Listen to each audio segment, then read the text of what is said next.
The champagne glasses clinked around me, their crystalline song mingling with the murmur of expensive conversation. The ballroom smelled of wealth, designer perfumes, fresh flowers, and that indefinable scent of money that clung to people who'd never worried about rent.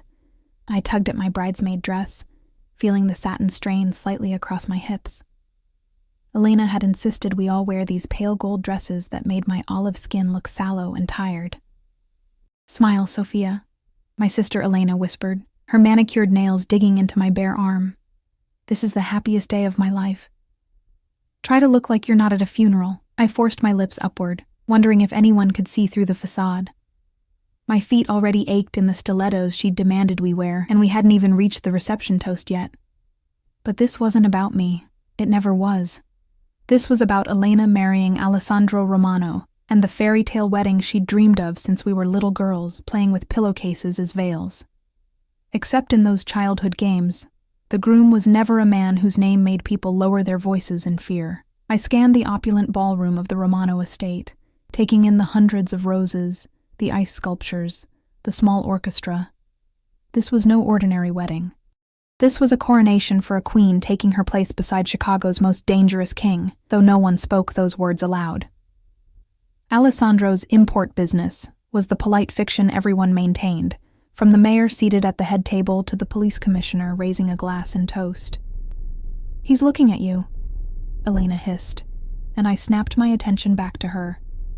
My sister, the bride, glowed in her custom Vera Wang gown, diamonds at her throat and wrists catching the light.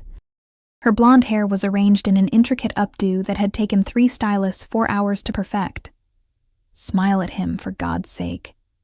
I turned my gaze to Alessandro Romano, seated beside my sister at the head table. At 45, he was nearly 20 years older than Elena, but he wore his age like he wore his custom Italian suit, with ruthless elegance. His salt and pepper hair was cropped short, emphasizing the sharp angles of his face, and his eyes. Those infamous dark eyes that seemed to register everything without revealing anything were indeed fixed on me. I smiled weakly, a chill running down my spine as he inclined his head slightly in acknowledgement. There was something unsettling in his gaze, something assessing. I'd only met him a handful of times before the wedding, and each encounter left me feeling like I'd been X-rayed, categorized, and filed away. "To family," he'd said the first time we met, his accent caressing the words with an old-world formality as he kissed my hand. Family is everything. The memory made me shiver now. There were rumors about what happened to people who crossed Alessandro Romano's family. My thoughts scattered as the crystal tinkle of a knife against glass cut through the murmur of conversation. The best man, some cousin of Alessandro's with a permanent smirk and eyes that lingered too long on the bridesmaids, rose to his feet. "Ladies and gentlemen," he announced, his voice carrying across the ballroom, "it's time for a toast to the happy couple." The crowd hushed obediently. I watched as Alessandro stood, taking the microphone with the easy confidence of a man accustomed to command. His dark gaze swept the room, and bodies straightened instinctively. "Today," he began, his voice a rich baritone with that slight Italian inflection that somehow made everything sound like both a promise and a threat, "I am the most fortunate man in Chicago." A polite chuckle rippled through the crowd. He looked down at Elena with an expression I couldn't quite read. Possession, pride, perhaps even something like tenderness. My sister beamed up at him, every inch the blushing bride. "When I first saw Elena," he continued, "I knew she was meant to be mine." The word mine sent another involuntary shiver through me. There was something almost medieval in the way Alessandro regarded my sister. Not as a partner, but as a prized acquisition. "She brings light into my world," he said, raising his glass. "And now she brings me the greatest gift a man can receive, family." The crowd murmured appreciatively, and I fought the urge to roll my eyes. Instead, I reached for my champagne, needing something to steady my nerves. "To my bride," Alessandro continued, his voice deepening as he gazed at Elena. "My beautiful wife, may our lives together be blessed with loyalty, prosperity, and children." He emphasized the last word, and I saw my sister's smile falter slightly before recovering. I was perhaps the only one who knew that Elena had no interest in children. Not yet, anyway. She wanted to travel, to enjoy being Mrs. Romano, to bask in the luxury her new husband promised. but I also knew my sister well enough to recognize when she was keeping secrets. As Alessandro raised his glass higher, the crowd following suit, the massive double doors at the back of the ballroom swung open. The timing couldn't have been more dramatic if it had been choreographed. A collective gasp rippled through the guests, and hundreds of heads turned in unison. The woman who stood framed in the doorway was striking in her stillness. She wore a simple black dress that clung to curves I couldn't help but envy, her dark hair falling in loose waves to her shoulders. But it was her face that caught and held attention. High cheekbones, full lips, and eyes that somehow managed to look both wounded and dangerous. Those eyes were fixed on Alessandro. Her hand, with its perfectly manicured red nails, held the small hand of a child. A boy, perhaps 4 or 5, with a mop of dark curls and a solemn expression. He wore a miniature suit, complete with a tiny bow tie, looking like he'd stepped out of a luxury children's catalog. The silence that fell over the ballroom was absolute. Even the orchestra stopped playing. I glanced at Alessandro and felt my blood freeze. His face had transformed from confident charm to something I could only describe as terrifying stillness. The champagne glass in his hand trembled once, the only sign of emotion, before his fingers tightened around the stem. Elena had gone rigid beside him, her smile fixed like a porcelain mask about to crack. "Vittoria," Alessandro finally said, the single word slicing through the silence like a blade. I looked from him to the woman, Vittoria, and back again, understanding dawning with sickening clarity. Vittoria. The name Elena had forbidden us to mention. Alessandro's ex-wife. The child looked up at Vittoria, then followed her gaze to Alessandro. Even from across the room, I could see the resemblance. Those same dark, assessing eyes, the same proud tilt to the chin. "Forgive the interruption," Vittoria said, her accented voice carrying effortlessly across the silent room, "but I thought it was time for a family reunion." She looked down at the boy and added gently, "Marco, meet your father." The champagne glass slipped from Alessandro's fingers, shattering against the marble floor like the sound of breaking ice. And in that crystalline explosion, I saw my sister's perfect day, her perfect life, fracture beyond repair. Elena let out a small sound, somewhere between a gasp and a sob. Her hand clutched at the tablecloth, knuckles white. "Security," Alessandro's cousin muttered into a sleeve, and I noticed for the first time the dark-suited men stationed around the perimeter of the room shifting into alertness. Alessandro raised his hand, a small gesture that nonetheless froze everyone in place. "No," he said, his voice deadly quiet. "Not here. Not now." He stepped away from the head table, each movement deliberate and controlled. The crowd parted before him like the Red Sea as he approached Vittoria and the child, and I, caught in the magnetic pull of this unfolding disaster, found myself following him. Not closely. I wasn't that brave or that foolish, but close enough to hear what happened next. "You have no right," he said to Vittoria, his voice so low I had to strain to catch the words. "I have every right," she replied, her chin lifting. "You denied him for 5 years. He deserves to know his father." The boy, Marco, stared up at Alessandro with those mirrored dark eyes, curiosity mixing with uncertainty. "My son," Alessandro's voice held a dangerous edge of doubt. Vittoria's laugh was brittle. "You know he is. Look at him, Alessandro. He has your eyes, your mother's chin, your father's temper, God help me." Alessandro knelt slowly, bringing himself eye level with the child. The entire room seemed to hold its breath. From the corner of my eye, I saw Elena sink back into her chair, her face ashen beneath her perfect makeup. "Hello, Marco," Alessandro said, his voice softening to a tone I'd never heard from him before. The boy regarded him solemnly. "Are you my papa?" he asked in perfect, unaccented English. Something flickered across Alessandro's face. Pain, wonder, fury, before settling into a careful neutrality. "It seems I am. Mama said we had to dress up to meet you," Marco continued, adjusting his little bow tie with a seriousness that would have been comical under any other circumstances. "She said it was a special day." Alessandro's jaw tightened. He looked up at Vittoria, and the look they exchanged contained volumes. History, betrayal, unfinished business. "We should discuss this privately," he said, rising to his feet. "Of course," Vittoria agreed with a smile that didn't reach her eyes. "We wouldn't want to ruin the celebration." Her gaze drifted past Alessandro to where Elena sat, frozen and pale at the head table, then swept the room, taking in the spectacle of the wedding. When her eyes landed on me, I felt a jolt of recognition. Not because we'd met before, but because I saw in her expression the same unease I'd been feeling all day. The sense of being trapped in someone else's fairy tale.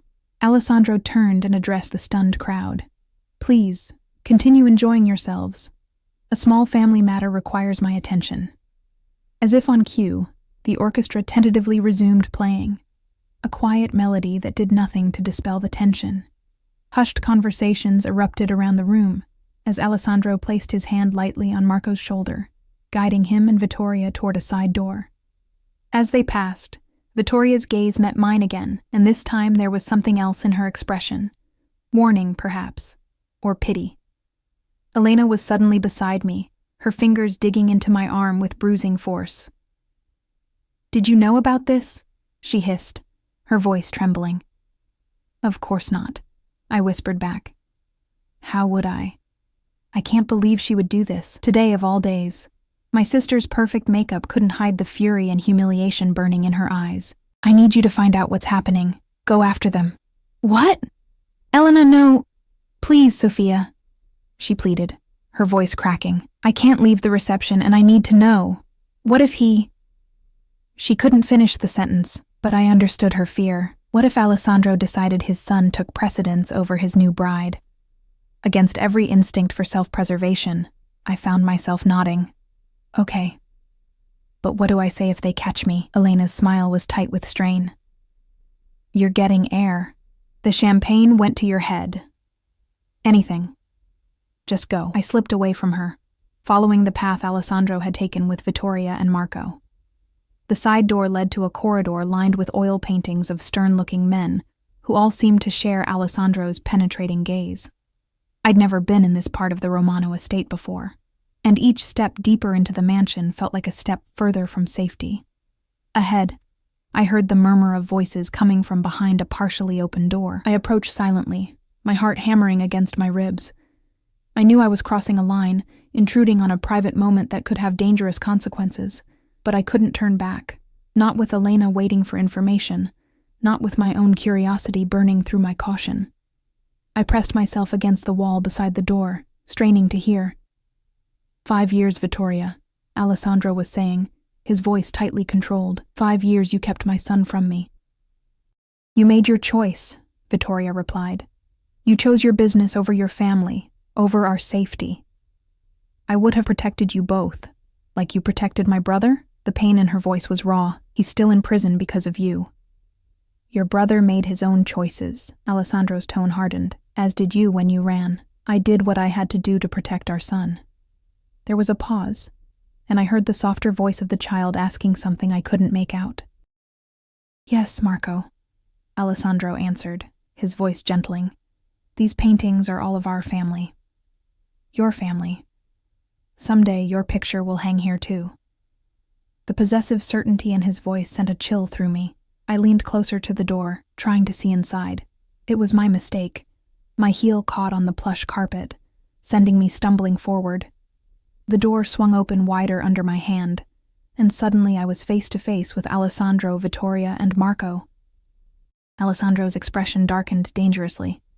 "Sophia," he said, my name a question and an accusation. "I'm sorry," I stammered, heat rushing to my face. Elena was worried and— "Come in," he said, cutting off my fumbling explanation.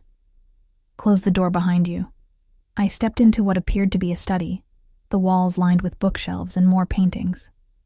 Marco sat on a leather sofa, swinging his legs and looking at a large book of what appeared to be family photographs. Vittoria stood by the fireplace, her posture tense. As I closed the door, sealing myself in with them, I couldn't shake the feeling that I'd just made a terrible, possibly life-altering mistake. Alessandro's study felt like stepping into another century, all dark wood, leather-bound books, and the lingering scent of expensive cigars. The air seemed heavier here, charged with the electricity of the confrontation I'd interrupted.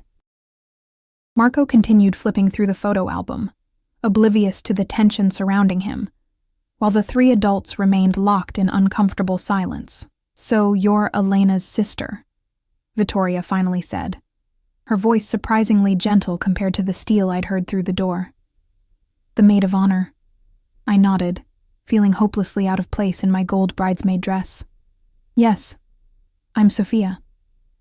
"And Elena sent you to spy?" Alessandro asked, his tone conversational but his eyes cold. "She's worried," I admitted, seeing no point in lying. "This is unexpected." A bitter smile flickered across Vittoria's face. "I imagine it would be.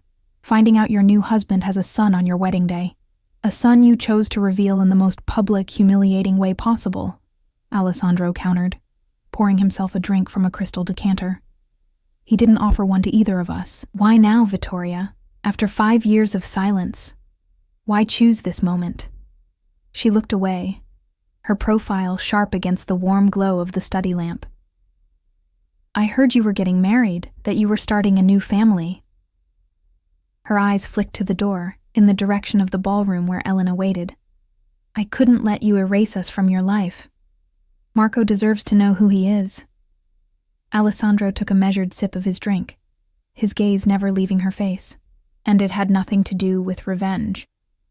"Papa," Marco called from the sofa, his small voice breaking through the tension.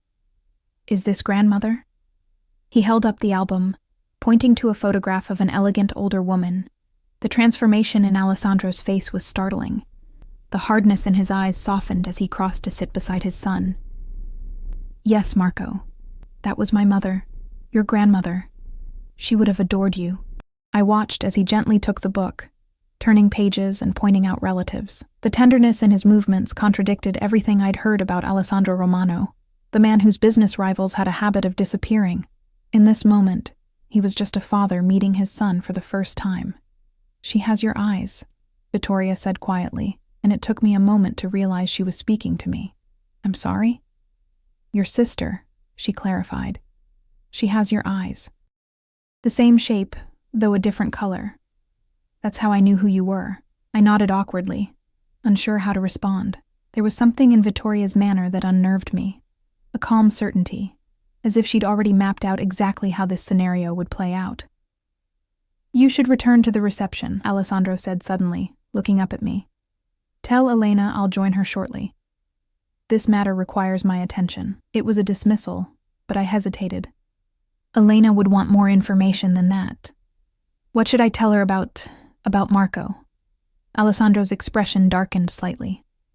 "Tell her the truth. I have a son. We will discuss what that means for our future when I return." The coldness of his response sent a chill through me. In that moment, I pitied my sister.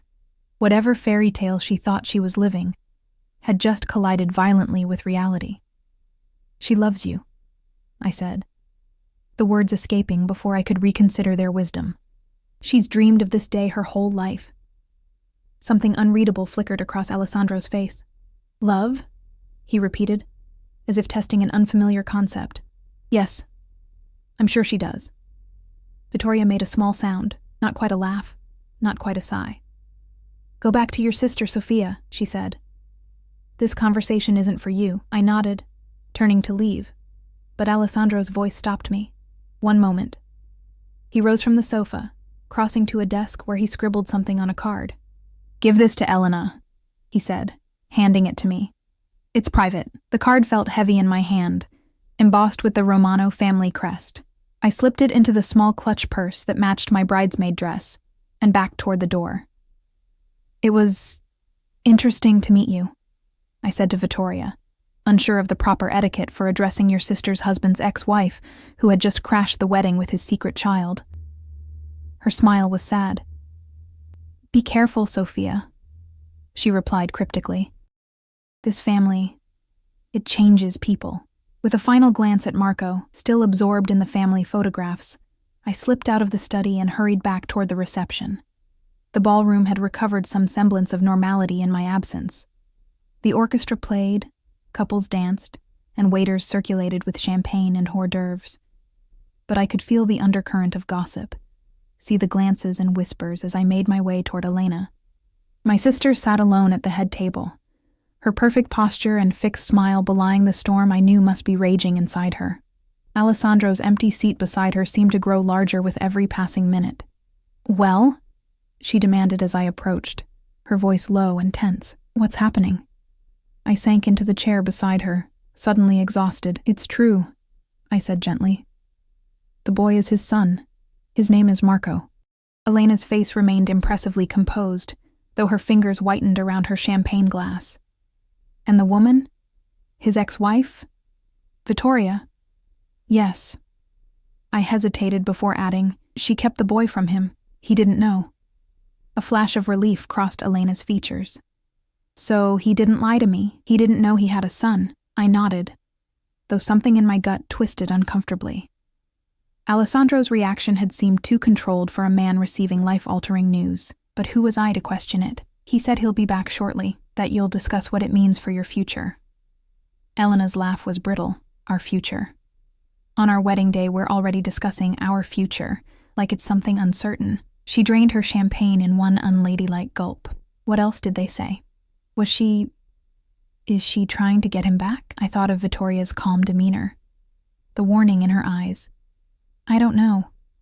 She said she wanted Marco to know his father. How convenient after 5 years. Elena's voice dripped with sarcasm. "And on my wedding day, please." I reached for my sister's hand, squeezing it gently. "He gave me this for you," I said, retrieving the card from my purse. "He said it's private." Elena snatched it from me, turning away slightly as she opened it. I watched her face as she read, the frown of concentration, the widening of her eyes, the slight parting of her lips. Whatever Alessandro had written, it wasn't what she had expected. "Elena, what does it say?"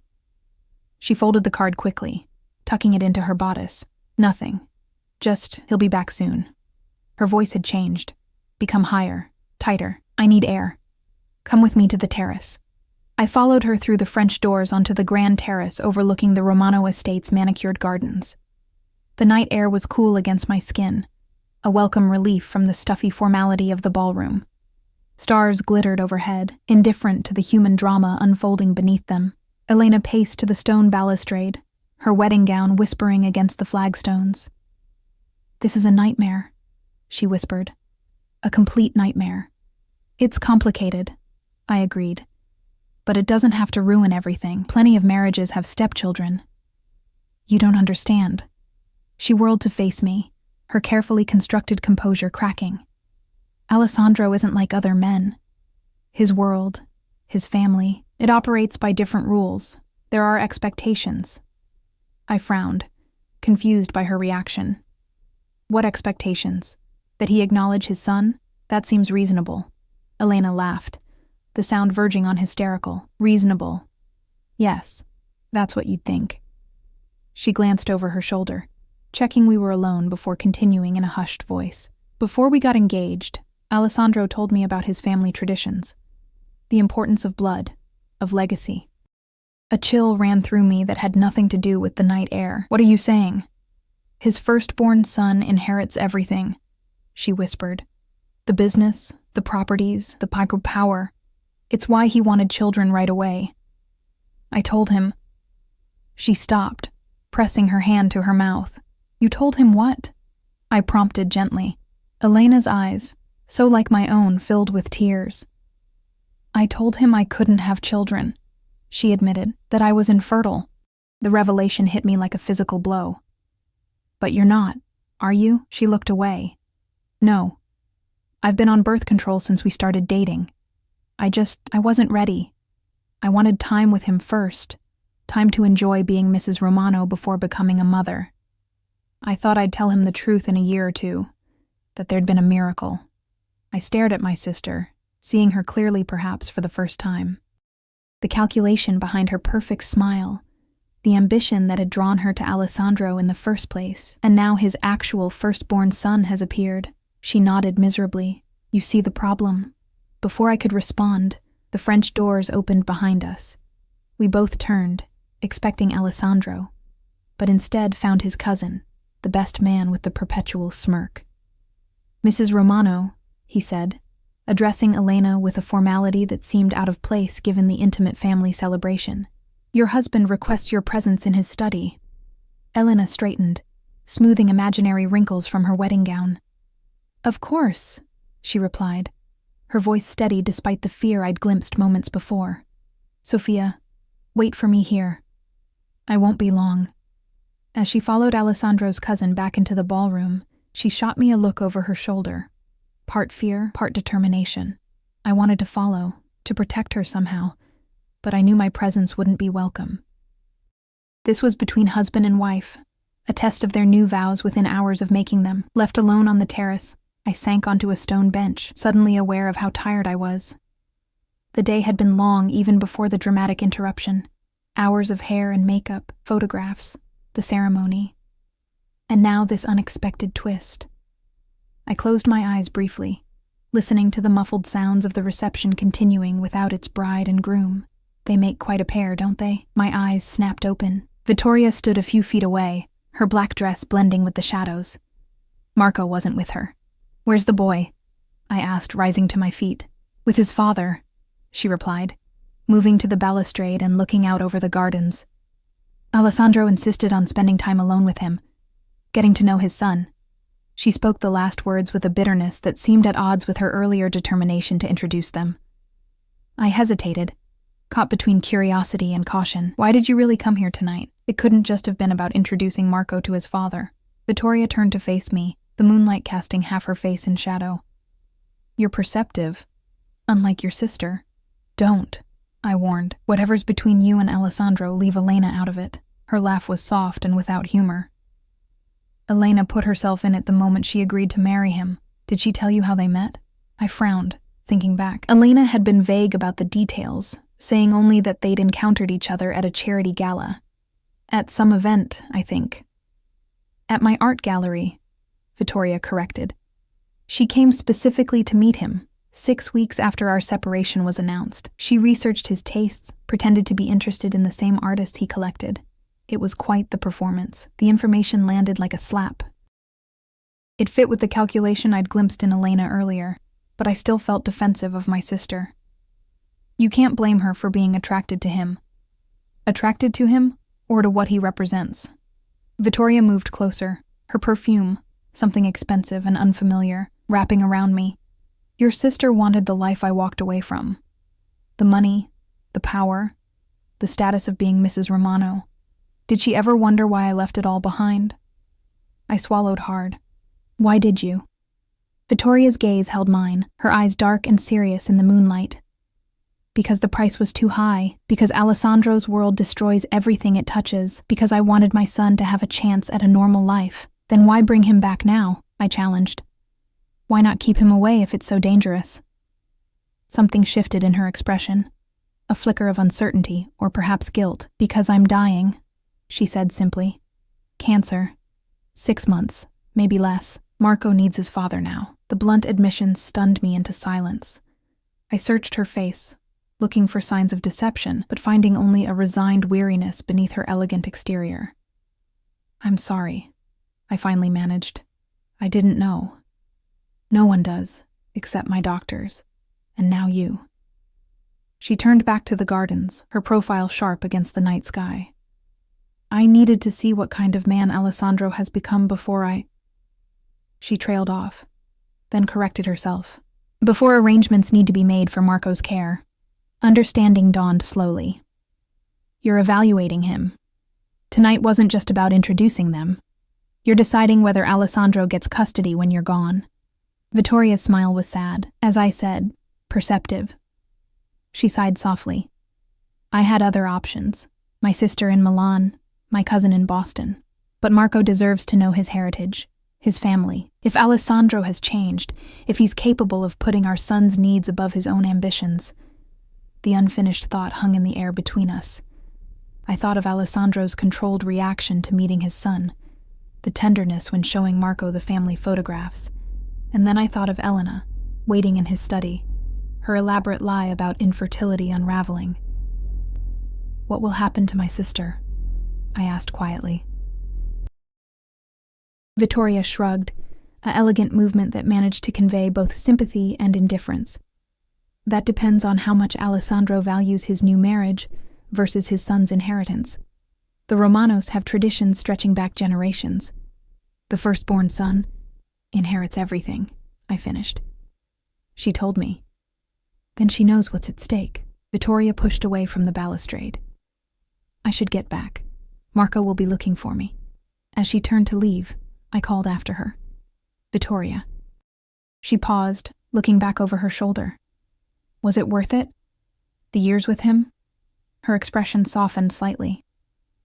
There were moments of great happiness. Alessandro can be intense in his affections, possessive, jealous, overwhelming. But when he loves completely. She hesitated before adding, just don't ever betray him. That's the one thing he can never forgive. With those words hanging in the air, she disappeared into the shadows of the terrace, leaving me alone with my troubled thoughts. I waited for what felt like hours, but was probably only 20 minutes, watching the reception through the French doors. Guests were beginning to notice the prolonged absence of the bride and groom. Whispers circulated. Concerned glances were exchanged. The wedding cake remained uncut, the traditional first dance unperformed. Finally, unable to bear the suspense any longer, I made my decision. I would find Elena, offer whatever support I could. This was still my sister's wedding day, even if it had taken an unexpected turn. I slipped back into the ballroom, avoiding the questioning looks from other guests, and made my way toward the corridor that led to Alessandro's study. The hallway seemed longer now, the paintings of Romano patriarchs watching my progress with judgmental eyes. As I approached the study door, I heard raised voices from within.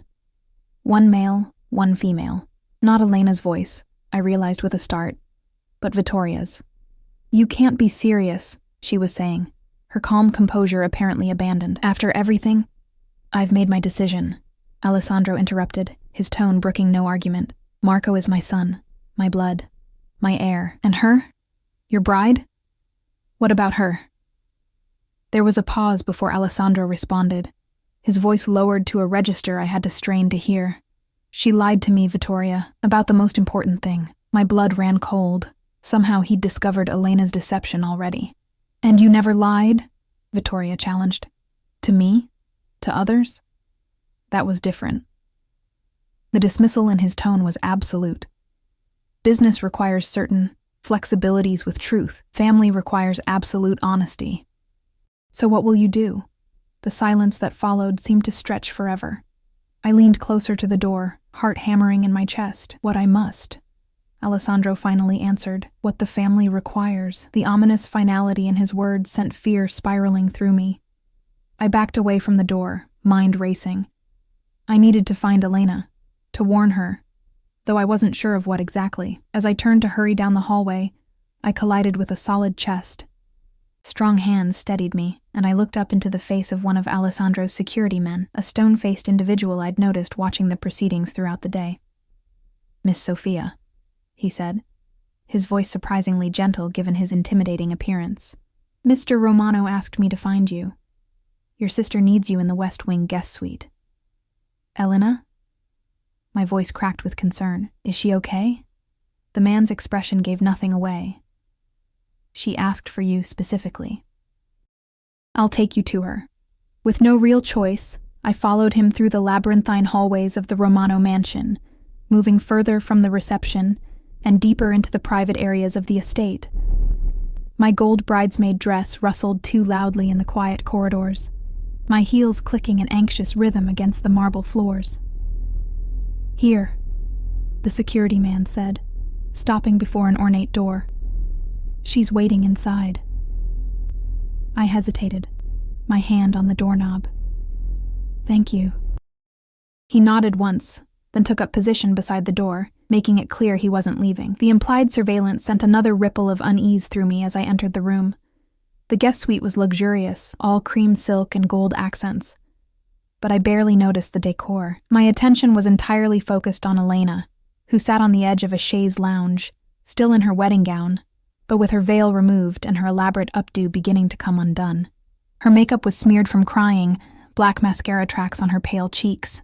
Elena? I rushed to her side, kneeling before her. What happened? What did he say? She looked at me with red-rimmed eyes, her voice barely above a whisper. He knows, Sophia, about the birth control, about my lie. She clutched my hands, her fingers ice cold despite the warmth of the room. Someone told him. He had my purse brought to him while we were talking, and the pills were there. My mind flashed to the moment Alessandro had handed me the card for Elena. He'd already known then. The private message wasn't a reassurance, but a summons. What did he say? I asked, dreading the answer. Elena's laugh was brittle, on the edge of hysteria. He was so calm, so terrifyingly calm. He said our marriage began with a lie, and that changes everything. She drew a shaky breath. He's locked me in here, Sophia. The security. They won't let me leave. And he's bringing the boy here, to live. Marco? Here? I struggled to make sense of the rapidly shifting situation. But what about Vittoria? Elena's grip on my hands tightened painfully. That's the worst part, she whispered. She's dying. Cancer. Alessandro says Marco needs stability. Family, that he'll be raised here, as the Romano heir. Her voice broke on the last word. The child I never thought existed will live in my home, while I'm kept like a prisoner in my own marriage. We have to get you out of here, I whispered, glancing anxiously at the closed door where I knew Alessandro's security man stood guard. This isn't right, Elena. He can't just lock you up. My sister's laugh was hollow. Can't he? You don't understand the world I've married into, Sophia. The Romano family doesn't operate by normal rules. She wiped roughly at her tear-stained cheeks. Besides, where would I go? Everything I own is here now. My apartment lease ended last month. My clothes, my jewelry, all here. I stared at her, recognizing the calculation even in her distress.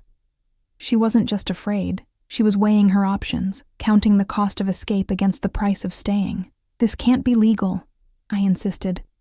Marriage doesn't give him the right to imprison you. Elena's smile was bitter. Call the police then. I'm sure the Chicago PD will be thrilled to intervene in Alessandro Romano's private family matter. She shook her head. Half the force is on his payroll anyway. The hopelessness in her voice frightened me more than her words. I'd always known my sister to be resilient, ambitious, determined. This defeated woman in a crumpled wedding gown seemed like a stranger. What can I do? I asked, squeezing her cold hands. There must be something. She looked at me, really looked, as if seeing possibilities she hadn't considered. Actually, there is. You can stay. Stay? Here, at the estate. Alessandro mentioned you could move into the guest house for a while, to help me adjust. Her fingers tightened around mine. I need you, Sophia. I can't face this alone. A chill ran through me at the thought of living under Alessandro's roof, within the orbit of his dangerous influence. But the fear in my sister's eyes made refusal impossible. Of course, I said, as long as you need me. Relief softened her features. Thank you. We'll figure this out together. She lowered her voice further. Maybe it won't be so bad. Alessandro says he still considers our marriage valid, just altered. He says I'll still be his wife, still enjoy all the privileges that come with being Mrs. Romano. I just won't be the mother of his heir. The acceptance in her tone disturbed me. And you're okay with that? Being kept like some ornament? Elena's eyes hardened slightly. I made my choice, Sophia. I wanted this life. The security, the luxury, the status. I knew who Alessandro was when I married him. She straightened her shoulders. I miscalculated, that's all. I should have been honest about not wanting children right away. Before I could respond, a soft knock at the door interrupted us. It opened to reveal Vittoria, looking composed despite the earlier heated conversation I'd overheard. Marco wasn't with her. May I come in? She asked, though she was already entering, closing the door behind her. Her gaze traveled from Elena's tear-stained face to my kneeling position before settling somewhere between us. Alessandro asked me to speak with you both. Elena stiffened beside me. I have nothing to say to you. Vittoria nodded, unsurprised by the hostility. Nevertheless, you should listen, for your own sake. She remained standing, maintaining the higher ground both literally and figuratively. Things have changed very quickly tonight, and you deserve to understand what's happening. I rose to sit beside Elena on the chaise, creating a united front. Then explain, I said. Why is my sister being locked up on her wedding night? She's not locked up, Vittoria corrected. She's being given time to consider her options. What options? Elena spat. Vittoria's expression remained neutral. Option 1. You accept the new arrangement. You remain Alessandro's wife in public, attending events, maintaining appearances, enjoying the lifestyle you clearly desired when you pursued him. In private, you accept that Marco is his heir and priority. You treat the boy with kindness and respect. Elena's fingers dug into my arm. And option 2, you leave, tonight, with a generous settlement, but no continuing ties to the Romano family. Vittoria's voice softened slightly. He's angry, Elena, but not unreasonable. He values loyalty above all else, and you began your marriage with a significant betrayal. What about your betrayal? I challenged. You kept his son from him for years. A flash of something, pain, perhaps, or regret, crossed Vittoria's face. I did. To protect Marco from this world, she gestured around the opulent room, seemingly encompassing the entire Romano Empire. I wanted him to have a normal childhood, away from the danger that comes with the Romano name. But circumstances have forced my hand. The cancer, I said quietly. She nodded. 6 months. Maybe less. I had to make arrangements for my son's future. Elena's composure cracked again. So you ruined mine, on my wedding day. That wasn't my intention, Vittoria replied, though I sensed a lack of genuine regret. The timing was unfortunate, but necessary. I needed to see Alessandro with my own eyes, to judge what kind of father he would be to Marco. And, I prompted, a small, sad smile touched her lips. He's changed, hardened in some ways, but when he looked at our son, I saw the man I once loved. She smoothed an invisible wrinkle from her black dress. Alessandro will be a good father. Protective. Perhaps too controlling, but that can't be helped. It's in his nature. Elena laughed bitterly. You're defending him? After he locked you out of his life and now me in this room. I'm not defending him, Vittoria corrected. I'm explaining him. There's a difference. She moved to the window, looking out at the garden illuminated by tasteful landscape lighting. Alessandro sees the world in terms of loyalty and betrayal, family and outsiders. Once, I was family. Then I became an outsider. You made the same transition tonight, just in the opposite direction. I felt a chill at her words. What about Marco? He's just a child. How will he adjust to all this intensity? Vittoria turned back to us. Children are remarkably adaptable. Marco is strong, stronger than I was at his age. He'll thrive here, once he adjusts. She hesitated, then added, I'll be staying too, at least for now, to ease the transition. Elena's head snapped up. You're moving in? Both of you? The East Wing guest house, Vittoria confirmed. Until arrangements can be made for after my treatment fails. She delivered this death sentence with remarkable composure. Alessandro thinks it best for Marco to have both his parents during this time. The irony wasn't lost on me. My sister, the new bride, effectively sidelined in her own home while her husband's ex-wife and son took center stage. It was a cruel reversal of the fairy tale Elena had imagined, and I'm supposed to smile through this humiliation? Elena's voice trembled with anger and hurt. Play the happy wife while everyone whispers behind my back? Vittoria regarded her with something like pity. You wanted his world, Elena. This is part of it. The Romano family prioritizes blood ties above all else. Marco is Alessandro's son, his firstborn. Nothing can change that. And if I choose to leave? Elena asked. What happens then? You walk away with $5 million and a clean break. No contact, no claims, no connection to the family. Vittoria's tone was matter-of-fact. Alessandro has already instructed his lawyers to draw up the paperwork for either scenario. You have until morning to decide. The calm way she delivered this ultimatum made it all the more devastating. $5 million was a fortune by normal standards, but compared to the Romano wealth, it was a pittance, a payoff to disappear quietly. This is insane, I said, struggling to process the rapid transformation of what should have been a joyous wedding day. You can't just rewrite a marriage hours after the ceremony.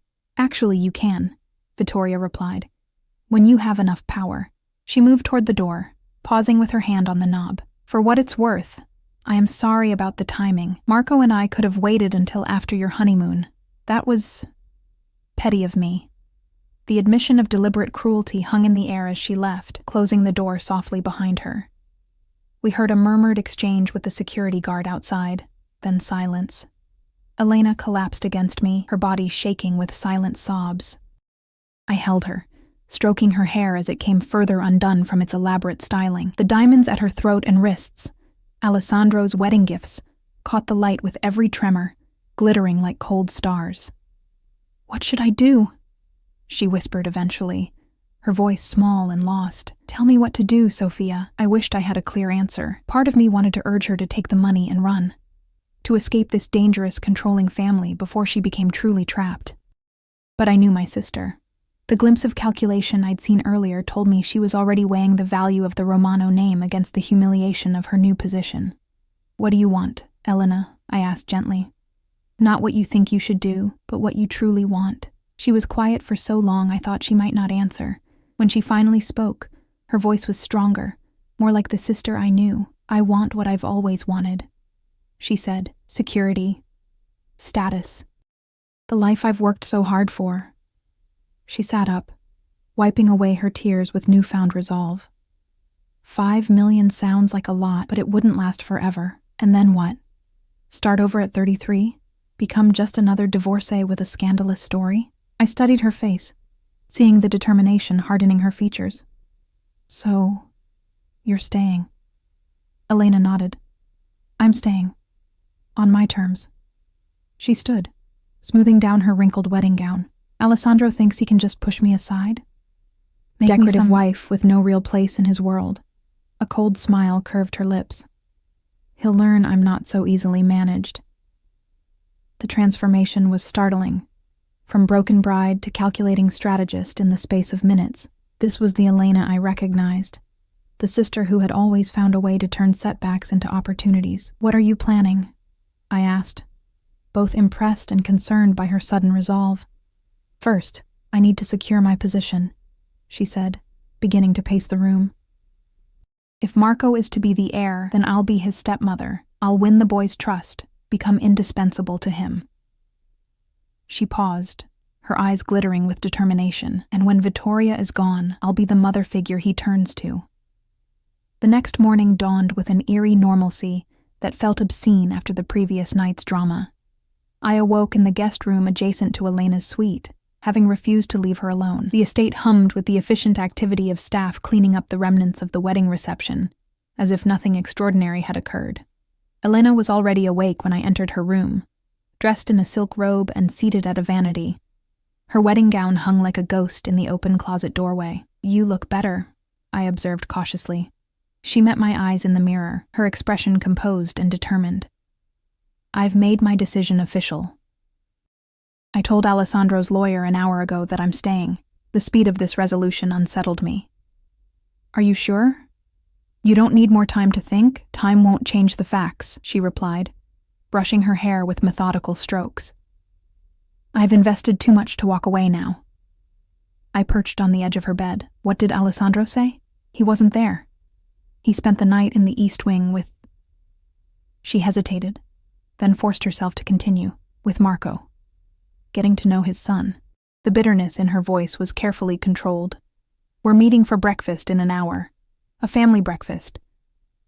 The emphasis she placed on family carried layers of meaning, acknowledgement, challenge, determination. "Would you like me to come with you?" I offered. Elena shook her head. "No. This is something I need to handle myself." She set down her brush and turned to face me. "But I need you to do something else for me. Something important. Anything," I promised, perhaps too quickly. "I need you to get close to Vittoria," she said, her eyes hard and calculating. "Become her friend, her confidant. Find out everything you can about her treatment plans, her relationship with Marco, her history with Alessandro, anything that might be useful." I stared at her, unsettled by the coldness of her strategy. Elena, she's dying. Using that against her seems cruel. Elena finished, her laugh brittle. More cruel than her showing up at my wedding with Alessandro's secret child?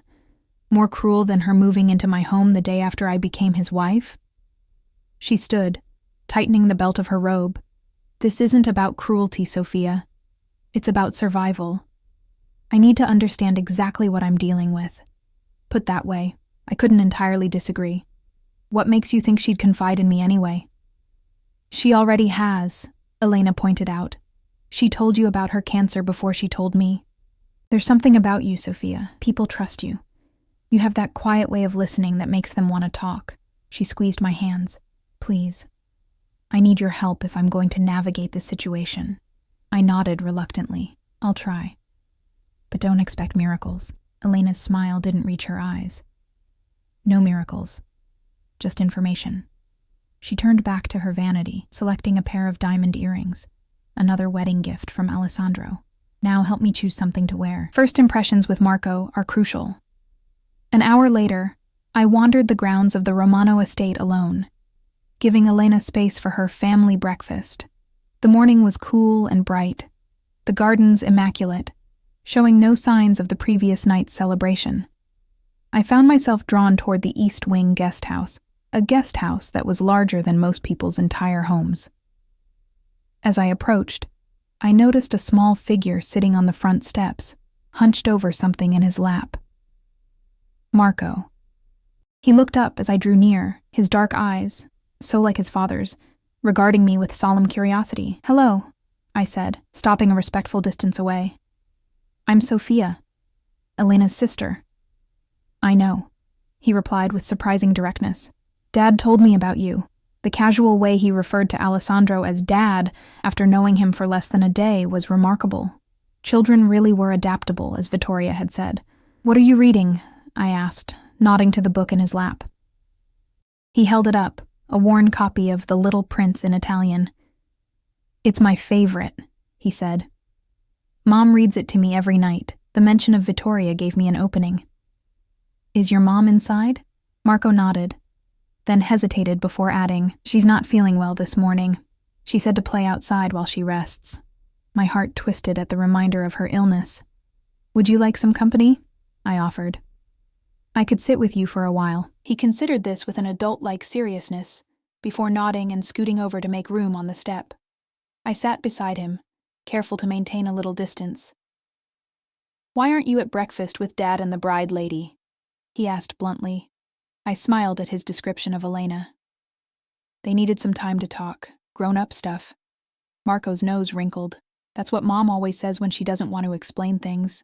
He studied me with those penetrating eyes. Are you sad? The question caught me off guard. Why would you think that? Your eyes look sad, he said simply. Like Mom's sometimes. Children's perception could be uncanny. I'm worried about my sister, I admitted. A lot has changed very quickly. Marco nodded sagely. For me too. Yesterday I was at home in Boston, and now Dad says we live here. He didn't sound upset by this, merely stating facts. Mom says I should be patient with the bride lady because she didn't know about me. I wondered what else Vittoria had told her son. What do you think about all this? I asked gently. He shrugged, a very childlike gesture that reminded me he was only 5 despite his precocious speech. It's okay. The house is big, and Dad says I can have a dog. His face brightened at this prospect, then grew serious again. But Mom needs her medicine, and she gets tired a lot. The door opened behind us before I could respond. Vittoria stood there, wrapped in a silk dressing gown similar to Elena's, but in deep burgundy rather than cream. Her face was pale, dark circles visible beneath her eyes despite careful makeup application. Marco, I was looking for... She stopped when she saw me. Sophia. I didn't expect to see you here. I stood quickly. I was just walking the grounds. Marco and I were getting acquainted. She smiled slightly, though it seemed to require effort. I see. Thank you for keeping him company. To Marco, she added, Breakfast is ready, sweetheart. Go wash your hands. Marco hopped up obediently, giving me a shy wave before disappearing inside.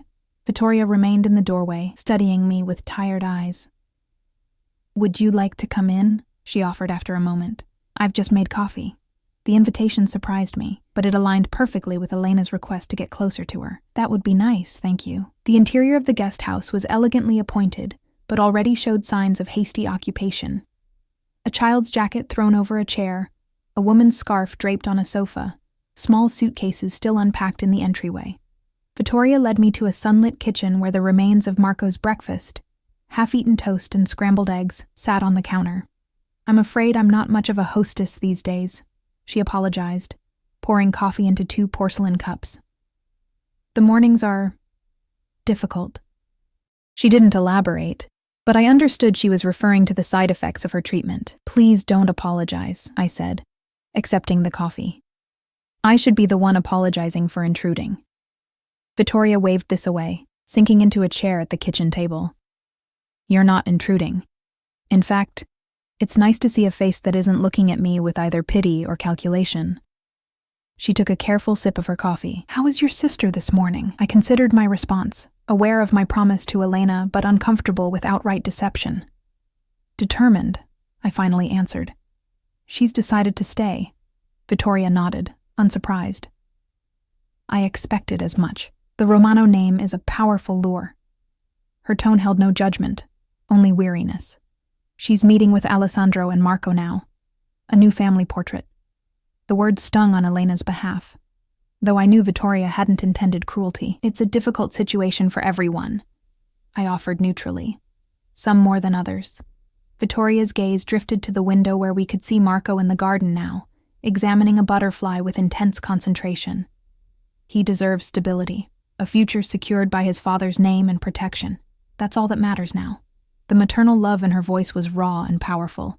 Whatever complicated history existed between her and Alessandro, her devotion to her son was absolute. "You really believe Alessandro will be a good father?" I asked softly. "Despite everything I've heard about him." Vittoria's smile was sad. "Alessandro is a complex man. Dangerous in business, yes.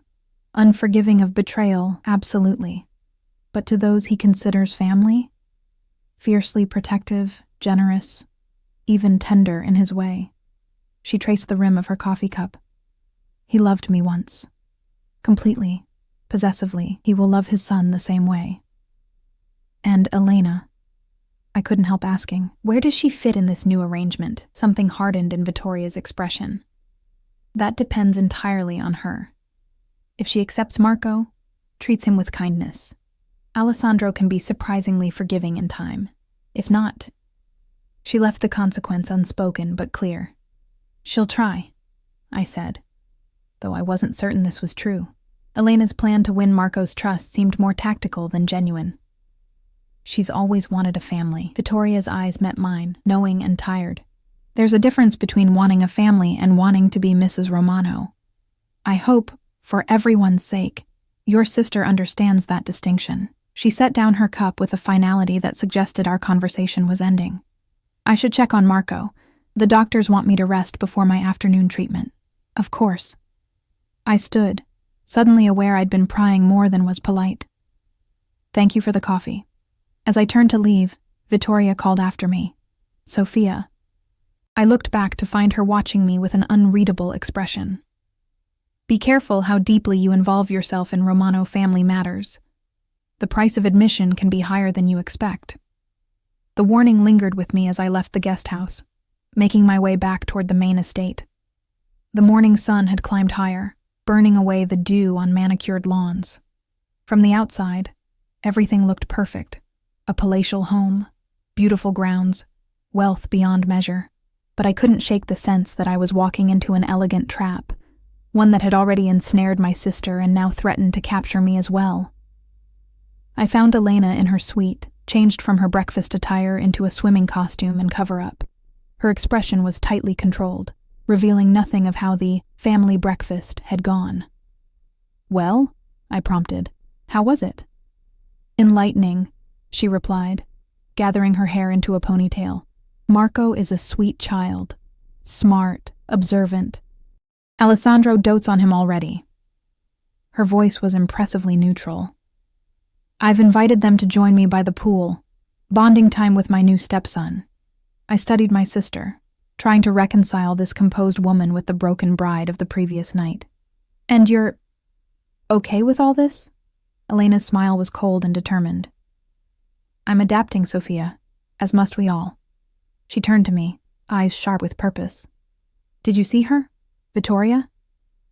"Yes," I admitted, settling onto the edge of Elena's bed. "We had coffee. She seems resigned to all this, focused entirely on Marco's future." Elena nodded, absorbing this information with calculated interest. "And the cancer? Did she mention her treatments?" I felt a twinge of discomfort at my sister's clinical detachment. "She has an appointment this afternoon. She looks tired, Elena. Ill." 6 months, Elena murmured almost to herself. That's what she told Alessandro, 6 months at most. She caught my expression and shrugged defensively. "I'm not wishing death on her, Sophia. I'm simply acknowledging reality.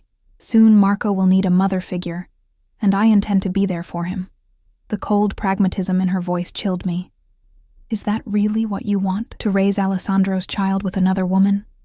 "What I want," Elena replied sharply, "is to secure my position in this family.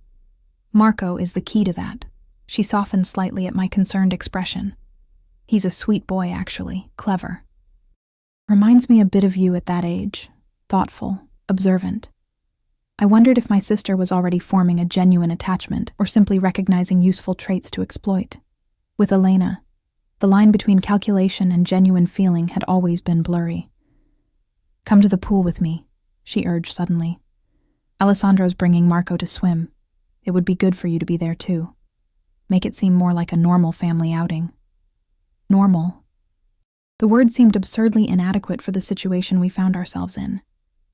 Nevertheless, I agreed, changing quickly into a borrowed swimsuit while Elena called for a staff member to bring towels and refreshments to the Olympic-sized pool behind the main house.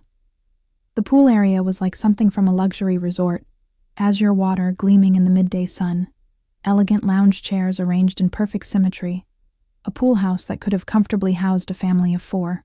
Elena arranged herself on a chaise lounge with the precision of an actress taking her mark, angling her body to display her figure to best advantage while appearing casually relaxed. I chose a chair slightly apart, watching my sister's performance with a mixture of admiration and concern. Elena had always been adaptable, ambitious, resilient, but this level of calculation in the face of such emotional upheaval was something new. Alessandro and Marco arrived 15 minutes later, the contrast between them striking. The man in expensive swim shorts, powerful and imposing even in casual attire, and the boy in bright blue trunks decorated with cartoon sea creatures, clutching a pool toy. Marco spotted us and waved enthusiastically, while Alessandro's gaze swept over the scene with that assessing quality I'd noticed at the wedding. "Elena?" He greeted his bride with formal correctness, bending to brush his lips against her cheek. "You look beautiful today." "Thank you, husband," she replied, her smile perfect and unreadable. "I thought a swim would be nice for Marco. Children need physical activity." Alessandro's expression softened slightly at her mention of his son. "Indeed, Marco has been looking forward to trying the pool." He turned to me with a courteous nod. "Sophia, I'm glad you've decided to stay with us for a while. Your sister needs family around her during this adjustment period." The polite fiction that this was all normal, all acceptable, made my skin crawl. But I smiled and nodded, keeping my thoughts to myself.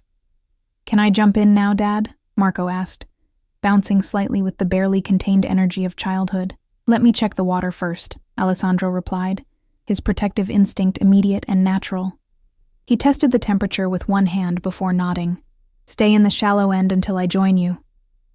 We watched as Marco cannonballed into the pool with a delighted shriek, splashing water in a wide arc. Alessandro winced slightly as droplets spattered his expensive watch, then carefully removed it, placing it on a side table. "He's a natural swimmer," Elena observed, her voice warm with an appreciation that seemed almost genuine. "Has he had lessons?" "Vittoria enrolled him in a program in Boston," Alessandro replied. His casual mention of his ex-wife's name in front of his new bride was pointed, a reminder of the reality Elena had agreed to accept. He's quite fearless in the water. Elena maintained her composed smile. Perhaps we could continue those lessons here. I know an excellent instructor who works with the children of several family friends. Alessandro studied her for a moment, as if assessing her sincerity. That would be thoughtful. Thank you. The dynamic between them fascinated me. The careful dance of power and accommodation, the testing of boundaries in the new arrangement they'd established.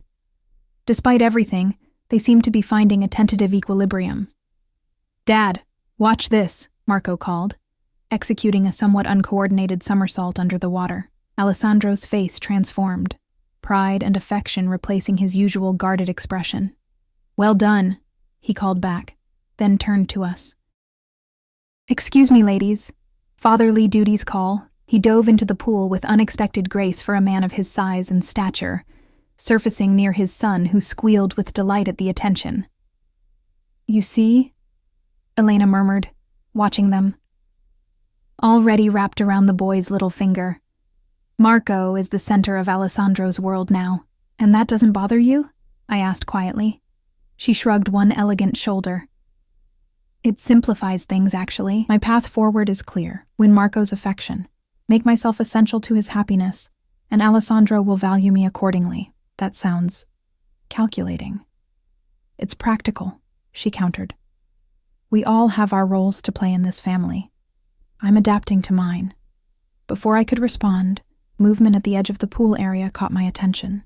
Vittoria approached slowly, dressed simply in linen pants and a loose blouse, her dark hair pulled back from her face. She looked even more tired than she had earlier, but carried herself with quiet dignity. Alessandro noticed her immediately, his body language shifting subtly, a tensing of shoulders, an alertness that hadn't been there before. Beside me, Elena straightened almost imperceptibly, her casual pose becoming more deliberate. "I didn't mean to interrupt," Vittoria said, her voice carrying softly across the water. "Marco has an appointment with the tutor in 20 minutes. I thought you might want to know." Alessandro nodded. "We'll be finished shortly." To Marco, he added, 5 more minutes, then we need to get you ready for your lessons." The boy pouted but didn't argue. His easy acceptance of authority spoke volumes about his upbringing. Vittoria had clearly instilled respect and discipline despite raising him alone. "I can help him get ready," Elena offered, her voice pitched to carry to both Alessandro and Vittoria, "if you'd like." The surprise on both their faces was evident, though differently expressed. Alessandro's eyebrows rose slightly, while Vittoria's composure slipped momentarily before she recovered. "That's kind of you," Vittoria finally said, "but I can manage." Elena's smile remained fixed. "It's no trouble. We had such a nice conversation at breakfast. I'd like to get to know Marco better." The underlying current of this exchange, territory being marked, boundaries tested, was almost palpable. Alessandro looked between the two women, his expression unreadable, before turning to his son. "What do you think, Marco?" he asked. "Would you like Elena to help you prepare for your tutor?" The boy considered this seriously, his dark eyes, so like his father's, moving from Vittoria to Elena and back again. "Can both help?" he suggested with childlike diplomacy. "Mom can pick my books and Elena can help with clothes?" The innocence of this solution, dividing the maternal duties without excluding either woman, created a moment of unexpected warmth. Vittoria's lips curved in a small, sad smile, while Elena nodded with gracious acceptance. "A wise compromise," Alessandro approved, helping Marco out of the pool and wrapping him in a towel. "We'll make a negotiator of you yet." As they walked toward the house together, father, son, current wife, and former wife, I was struck by the strange tableau they created. From a distance, they might almost have appeared to be a normal, if unconventional, family unit. Up close, the undercurrents of tension, calculation, and unresolved emotion were impossible to miss.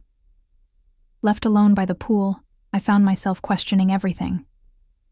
My sister's determination to carve out a place in this dangerous family. Vittoria's acceptance of Alessandro as Marco's guardian, despite their clearly complicated past. Alessandro himself, the man at the center of this strange constellation, whose power pulled everyone into his orbit. I was still lost in thought when a shadow fell across me. I looked up to find Alessandro standing there, water still dripping from his shoulders, his expression thoughtful. "You disapprove," he stated rather than asked. "I see it in your eyes when you watch us." I tensed, suddenly aware of being alone with him. It's not my place to approve or disapprove. His laugh was unexpected, a genuine sound of amusement, diplomacy, a useful skill in this household. He settled into the chair Elena had vacated. "Your sister is adapting well, better than I anticipated. Elena has always been resilient," I replied carefully. Alessandro nodded. "It's one of the qualities that attracted me to her. That, and her ambition." His perceptiveness was unsettling. "But you worry about her." It wasn't a question, but I answered anyway. "Of course. This situation is unusual. Life rarely follows the paths we expect," he said with philosophical detachment. 24 hours ago, I was toasting my bride at our wedding. Now I'm balancing 2 households and meeting the son I never knew existed." He studied me with those penetrating dark eyes. "But family adapts, survives. Is that what we are now?" I couldn't help asking. "Family?" His smile was both charming and predatory. "You're Elena's sister. She's my wife. Marco is my son. Vittoria is his mother. The connections are clear, if complicated." He leaned forward slightly. "I protect what's mine, Sophia. That now includes all of you." The statement should have been reassuring. Instead, it sent a chill down my spine, the promise of protection carrying an implicit threat. Being his meant being subject to his rules, his expectations, his control. "I should go check on Elena," I said, rising from my chair. Alessandro nodded, accepting my retreat. "Of course. Family supports each other through transitions." His use of the word family seemed deliberate, a reminder of how he now categorized me. "We'll speak again soon." As I walked away, I felt his eyes following me, that assessing gaze cataloging reactions, measuring loyalty. I understood better now why Vittoria had fled years ago and why she had ultimately returned. The gravitational pull of Alessandro Romano's world was both powerful and dangerous. Once in his orbit, escape came at tremendous cost. I found Elena in Marco's newly designated bedroom, helping the boy organize his school books, while Vittoria selected appropriate clothing. The domestic scene was surreal in its forced normalcy. 3 people navigating roles that had been thrust upon them less than a day before. "Ah, Sophia," Elena greeted me with a brightness that didn't quite reach her eyes. "Marco was just telling me about his favorite subjects. He's quite advanced for his age." Vittoria smiled faintly. "He's always loved learning." The pride in her voice was evident, though her hands trembled slightly as she folded a small sweater. The physical toll of her illness was increasingly apparent in these small signs of weakness she couldn't hide. Marco looked between the 3 women with thoughtful eyes. "Will you all be here when I finish my lessons?" he asked. "Of course," Elena answered quickly. "We're family now." The word echoed Alessandro's earlier statement, but with a different undertone, determination rather than possession. Vittoria and I exchanged a glance, a silent acknowledgement of the strange reality we now occupied. As I watched my sister seamlessly integrate herself into this new role, I realized that for better or worse, our lives had irrevocably changed. The Romano family had absorbed us, transformed us, marked us as their own.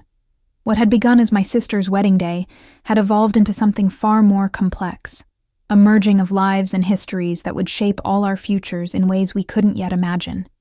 Family adapts, survives. Alessandro's words repeated in my mind as I observed this newly formed unit. Perhaps he was right. Perhaps we would all find our places in this strange new constellation, orbiting around each other in a delicate balance of power, necessity, and perhaps, eventually, something like love. For now, all I knew with certainty was that the fairy tale my sister had imagined had been replaced by a far more complicated story, one where happy endings weren't guaranteed, but survival, at least, remained possible. And in the Romano family, perhaps that was the best one could hope for.